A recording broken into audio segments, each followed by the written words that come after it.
If what you have does not impact people, it is nothing. If you like, be dressed with diamond, it means nothing.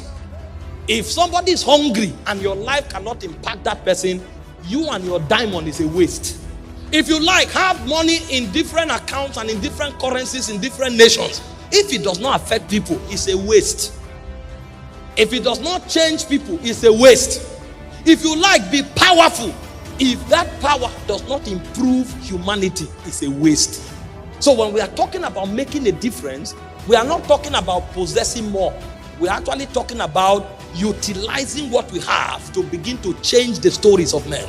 To make a difference is to create intervention in the lives of people so that they can come out of their troubles and from their sorrows. And so if you leave this conference and you are not conscious of the poor neighbor you have, it means this conference was a waste. If you like, lie on the floor and roll from one side to the other. If you leave this conference and the people working with you in your company don't feel the impact, it means it was a waste, even if a drum of oil was poured on you in the course of this conference. Because making a difference is to change the lives of people by creating interventions that take them out of their crisis. Sometimes we are too selfish to think about others. Every time we think about change, it's about us. But the reason God left us on earth is to create change in the lives of others. Hello, thank you for watching this powerful message from our pastor, Apostle Michael Orokpo. I believe you have been blessed this morning. I believe you have been touched. I believe something has taken place in your life. So if you believe that, I want you to share this message so that you can be a blessing to others. There are one or two persons that need to see this, that need to hear this. So when you share this message, you have been able to preach the gospel to somebody. So please share this message. Don't just watch it and pass by. Impact a life today by sharing this message.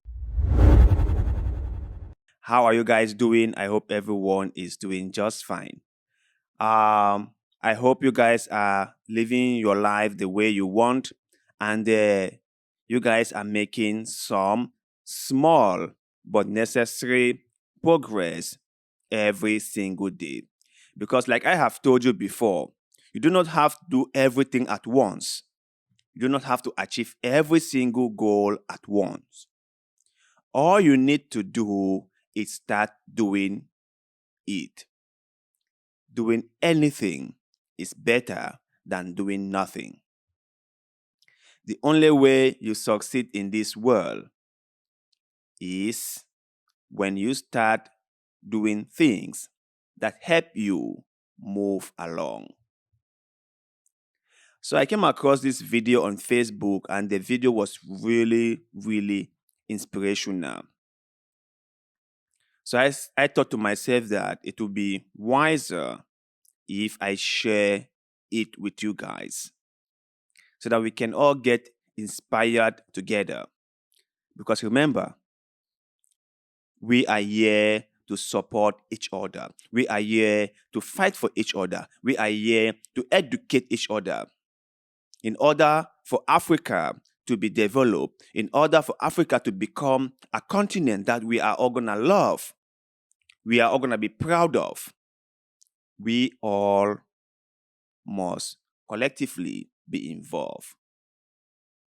Be it in building our society, be it in educating each other, be it in criticizing one another for doing something we think is worth criticizing.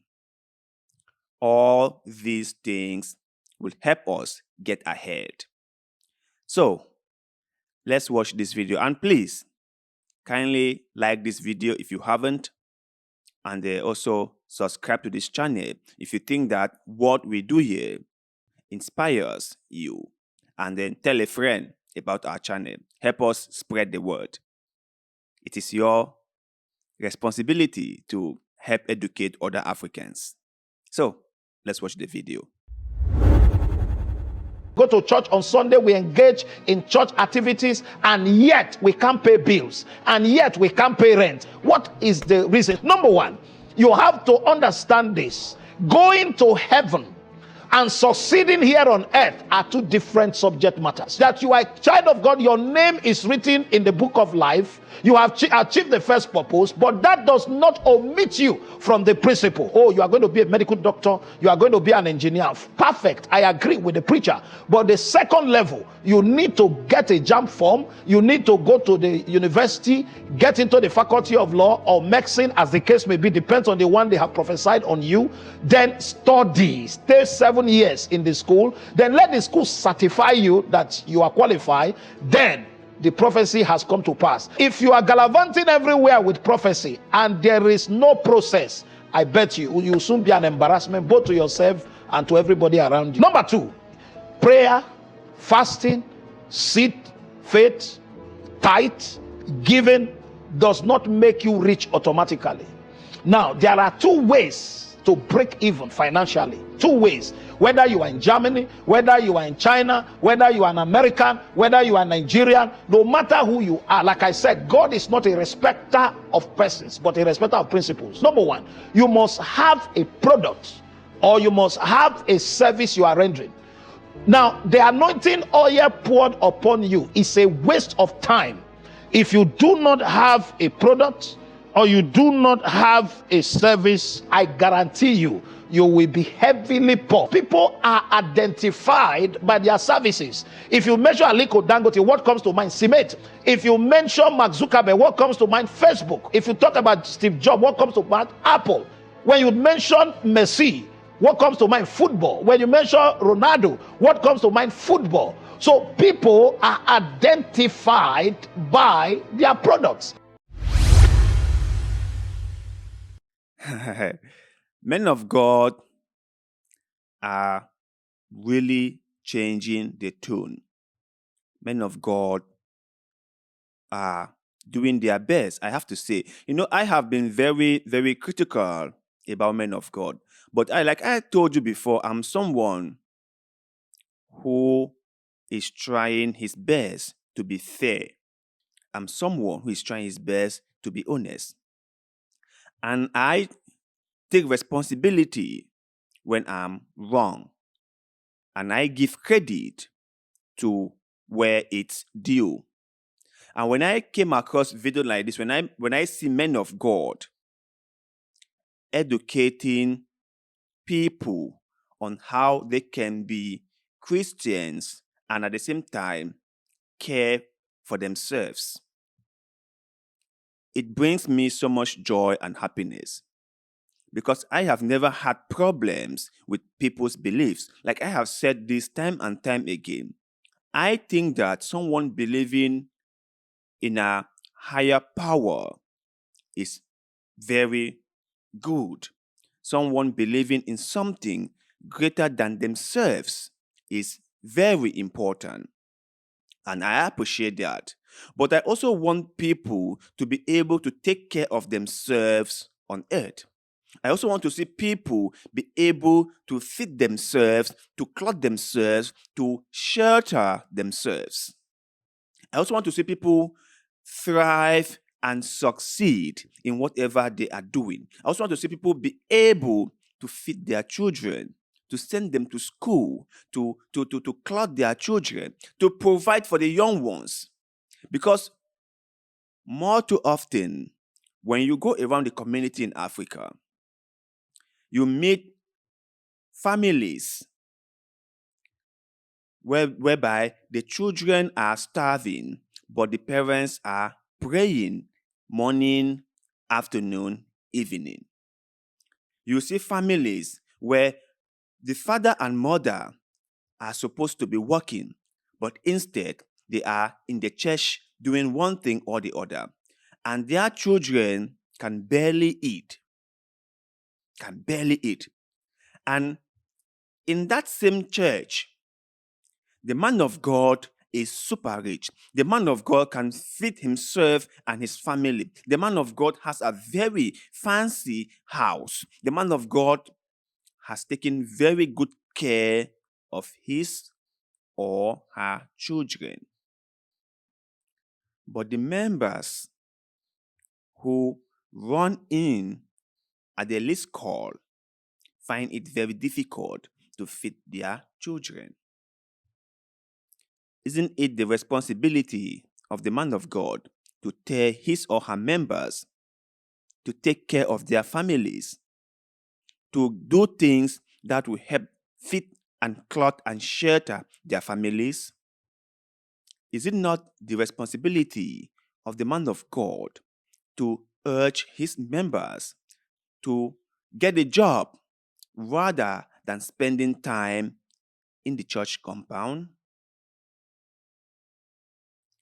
Do you think that when you pray from morning, afternoon, evening, rather than working and then let your children starve, you're going to make heaven? When you, instead of looking after the young ones, spend most of your time in the church compound doing church activities, that is going to make you go to heaven where your children are starving, where your children cannot feed well? I don't think so. I don't think so. Because you got to feed your children. That is a godly thing to do. But that does not mean you don't pray. That does not mean you don't go to church. That just means that you have a balance on these two things. You know exactly when to pray, when to go to church, and when to go to work and be responsible for your family. So this video, this inspirational lecture by this man of God is something I really encourage. And I hope and pray many men of God in Africa brings this into their teaching, into their preaching. When you preach about Jesus Christ, when you preach about the kingdom of heaven, make sure you preach about living a good life on earth. Make sure you preach about how to fend for yourselves. Make sure you tell your members that they need to work from Monday to Saturdays and attend church on Sunday. Make sure you tell your members never ever to close their shop on a working day just so they can attend Bible studies.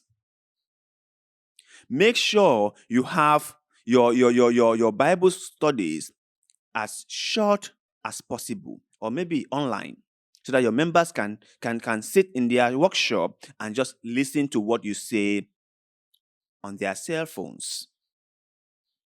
You, the man of God, can even buy phones for them so that they can listen to what you are preaching or to whatever Bible teaching you are doing on their cell phones while their shops are open. Tell them, never ever forgo a business transaction just because you want to attend church sermon. Never ever.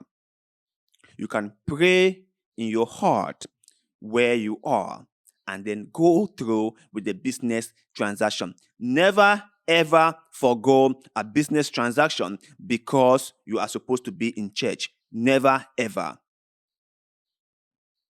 You can always pray. You don't have to be in the church compound to pray. God is everywhere. So wherever you pray, God will hear your prayer. And God is understanding. So if you pray and go about your daily activities, God knows why and God understands why. So Christians in Africa, my fellow brothers and sisters, I am not against your religion. I am not against you believing in God. I am not against you serving God. But you must understand that you need to live a good life on this earth, inasmuch as you are fighting to secure a place in heaven. It will not be nice, it will not be great for people or for yourself to starve because you want to spend much time in the church compound. It wouldn't make any sense at all. But you guys out there, let me know what you think about what the man of God said in the comment section below. And if you are a seasoned Christian, someone who goes to church regularly, has your preacher ever educate you guys on how to live life on earth? Has your man of God ever educate you guys on what to do, how to do, and to have a good life on this earth? Let us know in the comment section below, because like always, we love hearing what you have to say. Please do not forget to like this video, share this video, subscribe to this channel, because that helps us a lot. We shall forever be grateful to you. Thank you very much for watching this video, and like always, see you in the next one.